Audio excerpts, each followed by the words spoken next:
से लेके 3 दिन तक पानी बिल्कुल नहीं लगना चाहिए आईब्रो पर। हाँ, आईब्रो पे बिल्कुल पानी नहीं लगना चाहिए। आप वेट वाइप यूज कर सकते हो, आप वेट टॉवल यूज कर सकते हो, कुछ भी, वो आपको मैनेज करना है। क्यों स्मूथिंग करते हैं तो 3 दिन नहीं संभालते? तो पैसे देगा तो वो करेगा, सब करेंगे 100%। क्लाइंट को पहले बोलना है कि 3 दिन तक कुछ भी लगना नहीं चाहिए। यूज करेंगे तो आईब्रो को छोड़ के आईब्रो पे कुछ भी नहीं। ओके, स्वेटिंग कम हो, ऐसा कुछ करें। हाँ, एसी में रहो, जिम मत जाओ, स्विमिंग मत करो, ये सब बोलना है 3 दिन, सिर्फ 3 दिन। जैसे कि आज क्या है, सैटरडे, आज फ्राइडे, तो फ्राइडे सैटरडे संडे मंडे को वो वॉश करेंगे। मतलब केयर करो ना कि स्वेटिंग कम हो, ऐसा कुछ करते रहो। हाँ, पर नहीं, ट्राई करो कि ऐसा कम एसी में ज्यादा रहो, पंखे में ज्यादा रहो, ऐसा कुछ ट्राई करो, अवॉइड करो ना 3 दिन के लिए। हाँ, क्योंकि आप जितना डैप करोगे उतना पिगमेंट बाहर आएगा, उतना रिजल्ट आपका कम होगा। तो बोलना है कि भाई कम कुछ करो, रिजल्ट अच्छा पालेगा। शूटिंग नहीं रहना चाहिए। अगर आपको लगता है कि कुकिंग की हीट ज्यादा आती है तो जोमेटो करो, मतलब ये बोलना पड़ेगा, अगर उसको रिजल्ट चाहिए तो फॉलो करना पड़ेगा। तो 3 दिन पानी नहीं लगाना है। अबे 3 दिन पानी नहीं लगाएंगे तो क्या होगा, यहाँ पे एक तो ड्राइनेस होगा क्योंकि इतनी बार नीडल चला। ऐसा नहीं कि एक बार आईब्रो पे नीडल घुमाया कलर आ गया, ऐसा नहीं। आपको 4 5 6 बार प्रोसेस रिपीट करना पड़ता है। तो यहाँ पे इचिंग हो रहा होगा, ड्राइनेस होगा, स्वेलिंग होगा, रेडनेस होगा, इरिटेशन होगा, कुछ भी हो सकता है, राइट। तो वो सब के लिए क्या करेंगे, क्लाइंट को बोलना है कि वेस्लिन लो और लगाओ। कि वेस्लिन कंपलसरी, वेस्लिन, कोई मॉइस्चराइजर नहीं, कोई क्रीम नहीं, कुछ भी नहीं। क्रीम में क्या रहता है कि तो बहुत ज़्यादा कॉस्मेटिक है, बहुत ज़्यादा केमिकल है, तो कुछ भी रिएक्शन हो सकता है, हमें नहीं पता, राइट। प्लस मॉइस्चराइजर वगैरह में वाटर बेस रहते हैं, जेल लगाओ वाटर बेस होता है, तो हमें पानी अवॉइड करना है और ऊपर से आपने जेल या मॉइस्चराइजर लगा दिया तो बात वही की वही हो गई ना, ठीक है। तो दैट्स व्हाई, और कुछ नहीं, आप कंपलसरी वेस्लिन डालोगे, तुरंत भी लगाओ, कोई इश्यू नहीं। हम पूरे प्रोसेस में भी वेस्लिन यूज करने वाले हैं। तो जब भी उनको लगे कि मुझे ड्राइनेस या कुछ भी लग रहा है, मुझे कुछ लगाना है तो वेस्लिन लगाओ। अगर जरूरत नहीं है कि भाई कुछ नहीं लगाना तो मत लगाओ। मोस्टली विंटर्स में जरूरत पड़ती है, समर में वैसे ही स्वेटिंग आता है, मॉनसून में कुछ अजीब सा वेदर रहता है, राइट, तो जरूरत नहीं पड़ती। तो क्लाइंट को बोलना है जब जरूरत है तो वेस्लिन लगाओ, अदरवाइज कुछ मत लगाओ। वरना कुछ क्या करते हैं, टाइम देख देख के वेस्लिन का लेयर बना देते हैं। होते बहुत ऐसे हैं। तो क्या होता है कि अगर लेयर बन गया तो स्किन को ऑक्सीजन नहीं मिलेगा, क्योंकि आपने स्किन के ऊपर कुछ डाल दिया है, तो हवा कैसे लेगी, तो उनका हीलिंग प्रोसेस रुक जाएगा। फिर वो हीलिंग कब होगा, जब वो वॉश करेंगे ना 3 दिन बाद, तब तो फिर आपका रिजल्ट और डिले हो जाएगा। तो क्लाइंट को बोलो कि अगर ज़रूरत है तो लगाओ, अदरवाइज स्किप कर दो। ओके, चलिए, फिर हमने जब सेशन ख़त्म किया, मतलब काम ख़त्म किया, तो क्लाइंट को बोलेंगे कि अगर पेन किलर की ज़रूरत लगती है तो आप ले सकते हैं। कोई भी पेन किलर जो वो रेगुलर लेते हैं वो, आप कोई सजेस्ट नहीं करोगे कि आप क्रोसिन ले लो, डोलो ले लो, पैरासीटामोल लो, कुछ नहीं। आप जो रेगुलर लेते हो वो आप लो, नई ज़रूरत है तो मत लो। ओके, किसी को ज़रूरत नहीं पड़ती, और कुछ होते हैं ना ओवर सेंसिटिव कि भाई मुझे सर दर्द होगा, मुझे आईब्रो को पेन होगा, ऐसा कुछ भी अगर क्लाइंट को लगता है बोल देना ना, वरना फिर क्या करते हैं कि आपने नहीं बोला था, मैं तो पूरी रात सर पकड़ के बैठी थी, तो फिर फोन करके पूछ लेते है ना। तो इससे अच्छा है कि आप खुद से बोल दो कि अगर मैम ज़रूरत है तो पेन किलर ले सकते हैं। चलिए, अभी 3 दिन इतना फॉलो करना है उसको। चौथे दिन वो नॉर्मल पानी से वॉश कर ले, फिर वो चाहे फेस वॉश लगाए, साबुन लगाए, कुछ भी जैसे उसको करना है वैसे वो करे। तो फिर क्या होगा, चौथे दिन जब वो वॉश करेंगे, फिर 4 से 5 दिन, मतलब चौथे 5वें दिन पे ना हल्की हल्की पपड़ी बनेगी। या तो पपड़ी बनेगी या तो फिर पाउडर फॉर्म में। जितने पिगमेंट्स अंदर नहीं गए हैं वो सब पपड़ी या पाउडर फॉर्म में निकल जाएंगे ना। अगर पपड़ी बन रही है उसको पील नहीं करना है, ऐसे ऐसे करके निकालना नहीं है, खींच खींच के नहीं निकालना, अपने आप पील होके निकल जाएगा। ठीक, पपड़ी गिर जाएगी, उसके बाद कलर डेवलप होके आपको छठे या सातवें दिन पे रिजल्ट पता चलेगा। चौथे दिन पे फोन आना ही आना है कि यहाँ पे तो सब पपड़ी बनी, सब कुछ निकल गया, कुछ नहीं दिख रहा, आईब्रो पे कुछ नहीं दिख रहा, है ना। तो वो क्यों होता है? पपड़ी बनी मतलब कि आपकी ऊपर का लेयर निकल गया, तो अभी जो स्किन दिख रही है वो बेबी स्किन है। मानो कहीं पे आपको कुछ लगा है, मानो यहाँ पे हाथ पे कुछ लगा है, वहाँ पे आपका स्किन पपड़ी बन के निकल गया, फिर वो पिंक दिखता है, एकदम से पिंक पिंक स्किन आता है। फिर धीरे धीरे जैसे स्किन नॉर्मल होता है फिर आपकी स्किन के कलर से मैच करता है, तब तक उसका कलर कुछ अलग रहता है। देखना कभी वाइट होता है कभी पिंक होता है। तो वो क्यों हुआ? क्योंकि वो बेबी स्किन है। सेम यहाँ पे भी वही होगा कि वो बेबी स्किन है तो आपको कलर नहीं दिख रहा। स्किन जैसे जैसे मैच्योर होगा, नॉर्मल होगा, कलर डेवलप होके आपको दिखेगा। तो पूरा प्रोसेस 1 हफ्ते का है। मतलब अगर आज फ्राइडे को किया तो नेक्स्ट फ्राइडे आपको पता चलेगा कि क्या रिजल्ट आया है ना। तो इसीलिए और अगर कोई शुगर पेशेंट है या फिर ऐसा कुछ जिनका हीलिंग प्रोसेस स्लो है तो उनको 15 दिन में पता चलेगा। तो मैक्सिमम 15 दिन तक आपको पता चल जाएगा कि रिजल्ट आया है कि नहीं आया है। ठीक, तो अगर क्लाइंट को 1 हफ्ते बाद भी फोन आता है ना कि भाई कुछ नहीं दिख रहा है, कलर नहीं आया, तो उसको बोलो एक हफ्ता रुक जाओ, फिर मैक्सिटिन ले लो, राइट। 15 दिन में तो पता चलने ही वाला है कि क्या हुआ है क्या नहीं। तो हमारा हीलिंग टाइम 15 दिन का है, इसलिए हम लोग 15 दिन से पहले मैक्सिटिन नहीं लेते। क्लियर हुआ? 15 दिन क्यों रुकना है? क्योंकि आपका स्किन हील होने के लिए 15 दिन मैक्सिमम चाहिए। तो अगर क्लाइंट को लगता है कि रिजल्ट नहीं आया तो 15 दिन बाद दूसरा स्किन लेना है। अब तक क्या क्लियर? कैसे करना है, क्लाइंट को क्या क्या बताना है? ओके। आपका क्या एक मूवी है जो सीक्वेंस करते हैं लेजेंड टॉनिक, तो वो लोगों को ज़्यादा यहाँ खींचना नहीं है। बोलते हैं कि डेली हम रात को करते हैं, कि ज़्यादा वो कर लेंगे तो कलर पिगमेंट थोड़ा निकल वही जाए। 3 दिन नहीं, वो हमेशा आप जितना मानो आपने कुछ भी लगाया, मेकअप लगाया, आप जितना घिसोगे उतना मेकअप बाहर आएगा, है ना। तो आईब्रो पे का भी वही है ना, हमने पिगमेंट डाला है, नेचुरल पिगमेंट नहीं है, हमने ऊपर से डाला है। आप जितना उसको रब करोगे उतना ज़्यादा वो निकलेगा, तो उतना जल्दी आपका रिजल्ट डाउन हो जाएगा, है ना। तो हमेशा के लिए उसको बोलो कि अभी आईब्रो को संभाल के रखो, ठीक, तो आपका रिजल्ट लॉन्ग लास्टिंग। फेशियल भी करते हैं तो यहाँ पे ज़्यादा वो स्टेप्स ले लेते हैं, तो पैसा कम करो ना। हाँ, कभी कभी महीने में 1 बार कर लिया चलता है। दैट इज ओके, बट रोज आईब्रो पे घिस घिस के आप रगड़ रहे हो तो वो जल्दी निकल जाएगा। और फेशियल्स में कुछ नहीं होता।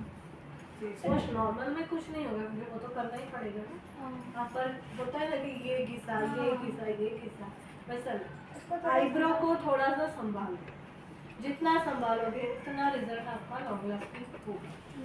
ठीक, चलिए फिर एक और चीज़ कि क्लाइंट को पहले पूछना है कि आप क्यों करवा रहे हो आईब्रो। अगर उसका कोई फंक्शन है या कोई फेस्टिवल आ रहा है तो 1 हफ्ते पहले करो। आपने आईब्रो किया 3 दिन तक वो बहुत डार्क दिखता है, जैसे कि वो कोई ड्रामे से चले आए वो सीधा, हाँ वैसे दिखता है, रावण ऐसे बोलते हैं हमारे यहाँ के, रावण जैसी आईब्रो कर दी। ओके, तो क्लाइंट को पूछना है कि भाई अगर कुछ आ रहा है आपका फंक्शन, 1 हफ्ते पहले कराओ या 15 दिन पहले कराओ। कभी भी दिवाली होती ना, मेरे यहाँ 1 हफ्ते पहले आईब्रो का काम बंद हो जाता है। कि क्यों? क्योंकि वो काली काली आईब्रो लेके कहीं जा नहीं सकते। उनको जो 10 लोग बोलेंगे ना कि भाई अच्छा नहीं लग रहा, ये क्या कर दिया, तुरंत आएंगे कि अभी निकाल दो, तो अभी ये नहीं निकाल सकता। कि उसके लिए क्या चाहिए आपको? लेजर मशीन चाहिए या फिर प्लास्टिक सर्जरी करवाओ या फिर कुछ जो टैटू रिमूवल करते हैं वैसा कुछ कराओ। तो कॉस्टिंग बहुत ज़्यादा है रिमूविंग का। क्यों? रिमूविंग इजी नहीं है, हम नहीं करते हैं, राइट। तो क्लाइंट को बोलो कि भाई ऐसा कुछ टाइम आप चूज करो जब आपको कहीं ज़्यादा आना जाना नहीं है। अगर आप वर्किंग है तो वीकेंड वाला टाइम चूज करो, वीकेंड में छुट्टी रहती है ना, सैटरडे संडे, वैसा कुछ करो।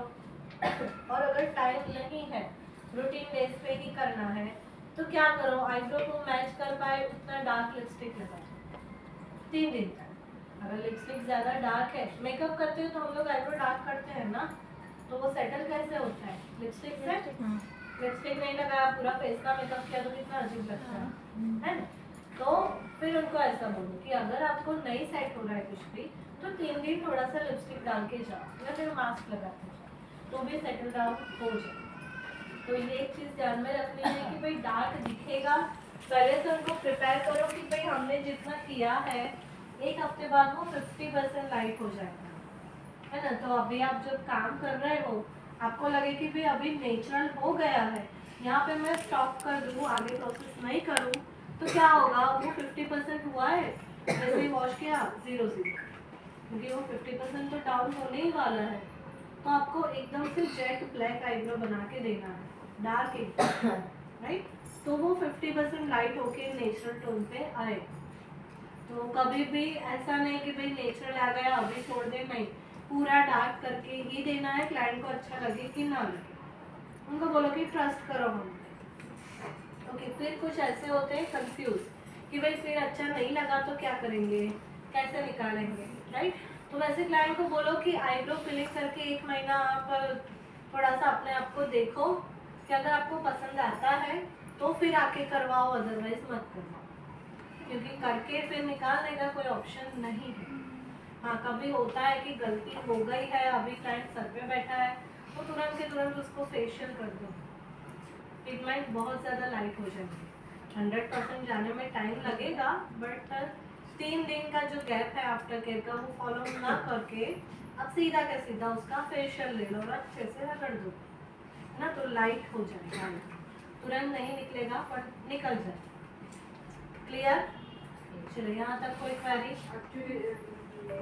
तुरंत फेशियल करने से कोई इन्फेक्शन नहीं होगा, पानी नहीं, इन्फेक्शन कोई नहीं, कुछ नहीं, क्योंकि यही एक ऑप्शन है आईब्रो को तुरंत निकालने का। टिप्स लगाए ना तो पानी लगने से कोई इन्फेक्शन नहीं, कुछ नहीं, कुछ नहीं।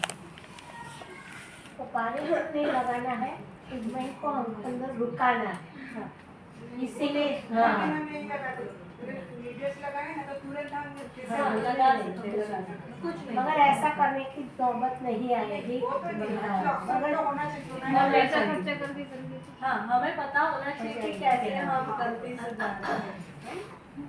ओके, चलिए, अभी हमने बोला कि रिएक्शन आया है क्लाइंट को, क्या मतलब स्वेलिंग है, रेडनेस है, इचिंग है, कुछ भी हुआ है उसको, वो सब कुछ 1 हफ्ते में या 15 दिन में नॉर्मल हो जाता है। ओके, जनरली जो हम काम करते हैं ना, उतना जैसे आप इंटरनेट पे देखते हो ना, लाल लाल हो गए या मतलब ब्लीडिंग हुआ, वैसा कुछ नहीं होता। स्वेलिंग भी हल्का फुल्का आता है, रेडनेस भी हल्का फुल्का, आधे घंटे में सब कुछ सॉर्ट आउट हो जाता है।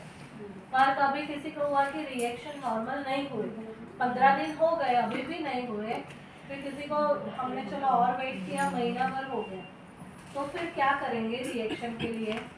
अगर इंटरनली रिएक्शन आया है तो एक्सटर्नली आपने कुछ काट पीट दिया है, तो उसके लिए सीधा सीधा डॉक्टर के पास भेजिए, वेट करने की जरूरत नहीं है।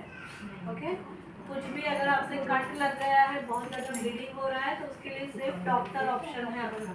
ओके, और अगर इंटरनली कोई रिएक्शन आया है, तो क्लाइंट को बोलो कि मुझे बताओ अगर कुछ भी होता है। अगर वो रिएक्शन लेके आती है तो उसको बोलो ब्लड प्योरीफाइंग सिरप ले लो, मेडिकल स्टोर से मिलेगा, वो साफ ही करके आता है। फॉर एग्जाम्पल, मेडिकल स्टोर वाला जो दे आपको, अगर उसको कोई रिएक्शन आया है, जैसे स्वेलिंग है, इचिंग है, रेडनेस है, साफी से जाएगा। अगर 15 दिन में भी नॉर्मल नहीं हुआ है तो साफी का मैंने एग्जाम्पल दिया, वो ब्लड प्योरीफायर है, राइट। अभी मेडिकल स्टोर वाला जो देता है वो ले लो, सब कुछ नहीं तो साफी ही लेना है। उसका 2-2 स्पून दिन में 2 बार सिरप देगा। अगर वो टैबलेट या कैप्सूल देता है वो भी ले सकते हो। ब्लड प्योरीफायर चाहिए, ठीक? जैसे अगर मेडिकल स्टोर वाला बोले वैसे लो, अदरवाइज दिन में 2 बार 2-2 चम्मच लेते रहो, 1 हफ्ते में नॉर्मल हो जाएगा। तो रिएक्शन क्यों आया होगा कि जब हम काम करते हैं हम लोग एपिडर्मिस तक काम करते हैं। पर कभी होता है ना कि बातों बातों में ध्यान नहीं रहा, या फिर कोई दूसरे क्लाइंट आ गए तो यहाँ पे ध्यान नहीं था, नीडल आपने और ज़्यादा अंदर डाल दी। कितना नीडल अंदर डालना है? एपिडर्मिस तक, इतना नीडल अंदर डालना है, इतना लेयर तक डालना है। एपिड्रमिस तक पा अच्छा ठीक। पहले ऊपर के सिर्फ एपिडर्मिस के लेयर तक ही नीडल अंदर ड्रेमस डालनी है। एपिड्रमिस उससे हाइपोड्रमिस। ज़्यादा अंदर नहीं डालना है। बेसिन में वो उसका लेवल आता है? किस में? मशीन में? मशीन में लेवल नहीं आता, हम नीडल सेट करेंगे कि इतना ही रखना है, ओके, और चेक करके काम करेंगे। ओके, तो कभी हुआ कि आपका कभी कभी होता है पानी लगने के बाद हम्म, वो स्किन फूल जाता है, हम्म, तो ऊंचा हो जाता है लेयर, उसको क्या करना है? तो इसी के लिए बोल रहे हो ना, वो सारे रिएक्शन आएंगे, स्वेलिंग आएगा, रेडनेस आएगा, इचिंग विचिंग सब होगा, सब कुछ 15 दिन में नॉर्मल हो जाएगा, खुद से ही हो जाएगा, कुछ नहीं करना। पर अगर 15 दिन तक नहीं गया, उसके बाद भी है, तो आप ब्लड प्योरीफाइंग सिरप उनको बोलोगे, फिर वो लेयर सही हो जाएगा। हाँ, अपने आप वो नॉर्मल हो जाएगा, है ना। रिएक्शन क्यों आता है कि अगर आपका इंक ब्लड के साथ मिक्स हो जाता है तो उसका रिएक्शन आपको दिखता है जहाँ पे वो ब्लड का मिक्सिंग हुआ है, राइट, इसलिए वो स्वेलिंग या फिर ऐसा कुछ होता है। तो अगर आपने ब्लड प्योरीफायर दिया, वो क्या करेगा, ब्लड को क्लीन करेगा, तो अपने सारे रिएक्शन ऑटोमेटिकली नॉर्मल हो जाएंगे। ओके, जब तक नॉर्मल नहीं होता ब्लड प्योरीफायर लेते रहना है। ओके, फिर एक और चीज़ कि हमने आईब्रो किया है, उसको यहाँ पे लिप्स पे स्वेलिंग आया, उसके लिए हम जिम्मेदार नहीं।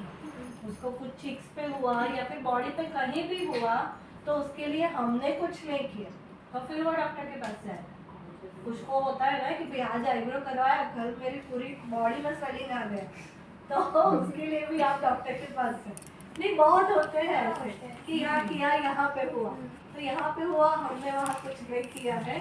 आईब्रो में कुछ भी होता है तो हम जिम्मेदार है, हमारे पास आओ, अदरवाइज आप डॉक्टर के पास, राइट। क्लियर है यहाँ तक? ओके, चलिए, अभी आईब्रो में बहुत सारे टाइप्स हैं, अलग अलग आईब्रो बनाते हैं।